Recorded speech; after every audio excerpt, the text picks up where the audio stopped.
आज के इस वीडियो में हम बात करने जा रहे हैं उस फाइटर जेट की जो आने वाले वर्षों में भारतीय वायुसेना की ताकत और तकनीकी क्षमता को एक नए युग में ले जा सकता है। रूस का 5वीं पीढ़ी का स्टेल्थ फाइटर जेट Su-57। ये सिर्फ एक विमान नहीं बल्कि भविष्य की वॉरफेयर टेक्नोलॉजी का प्रतीक है। अगर भारत इस एयरक्राफ्ट को अपने देश में बनाना चाहता है तो ये समझना बेहद जरूरी है कि इस मिशन के लिए भारत को अपनी मौजूदा एरोस्पेस इंडस्ट्री में कितने बड़े बदलाव करने होंगे। अभी के समय में HAL की नासिक असेंबली लाइन पर Su-30 MKI का निर्माण किया जाता है, जो भारतीय वायुसेना की रीढ़ मानी जाती है। लेकिन ये भी एक सच्चाई है कि इन विमानों के लगभग 50% हिस्से अब भी रूस से आयात किए जाते हैं। हाल ही में जब भारत ने 12 नए Su-30 MKI विमानों का ऑर्डर दिया था, तो सरकार ने यह सुनिश्चित किया कि उनमें स्वदेशी कंटेंट को 64% तक बढ़ाया जाए।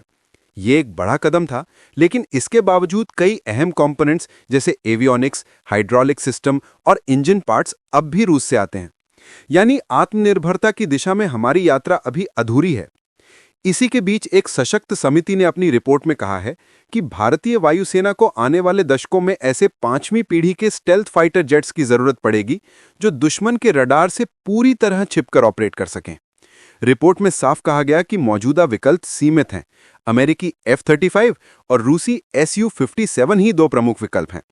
लेकिन जिस तरह भारत और अमेरिका के बीच रक्षा सहयोग के बावजूद कुछ प्रतिबंध और शर्तें मौजूद हैं, उससे ये स्पष्ट है कि F-35 की संभावना बेहद कम है। ऐसे में रूस का Su-57 भारत के लिए एक वास्तविक और व्यावहारिक विकल्प बनकर उभरता है।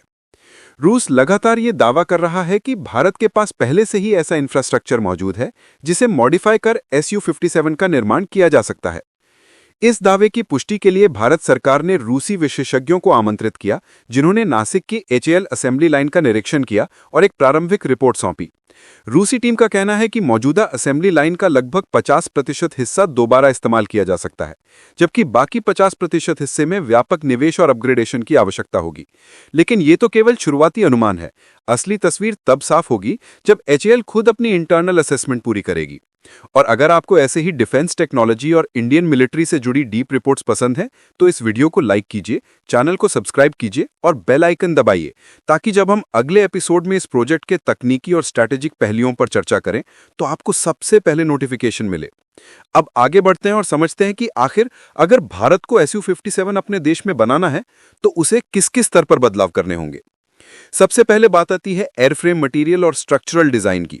जहां Su-30 MKI मुख्यतः एल्यूमिनियम अलॉय से बना है, वहीं Su-57 में कॉम्पोजिट और टाइटेनियम अलॉय का इस्तेमाल होता है।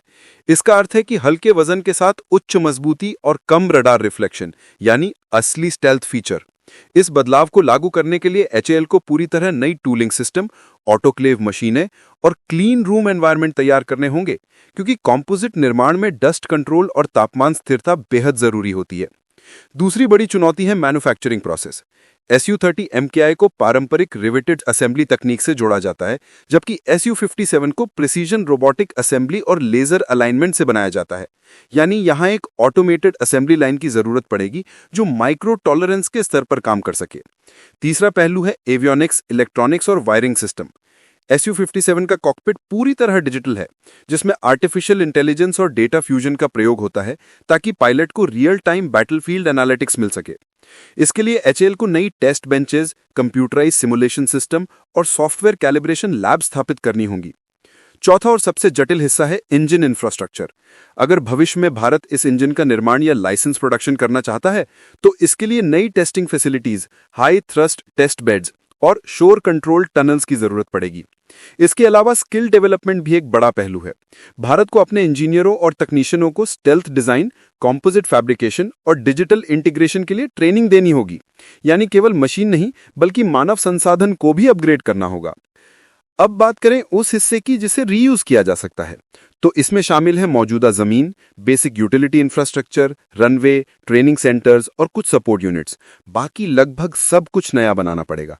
और यही वो बिंदु है जहां 50% इंफ्रास्ट्रक्चर तैयार है जैसे दावों को सावधानी से समझने की आवश्यकता है, क्योंकि वास्तव में ये केवल बेसिक लेवल के इंफ्रास्ट्रक्चर के लिए सही है, तकनीकी उपकरणों के लिए नहीं। ऐतिहासिक रूप से रूस की स्ट्रैटेजी ये रही है कि वो शुरुआती स्टेज पर प्रोजेक्ट की लागत कम बताकर भारत को आकर्षित करते हैं, लेकिन जैसे जैसे प्रोजेक्ट आगे बढ़ता है, निवेश का आंकड़ा धीरे धीरे बढ़ता चला जाता है।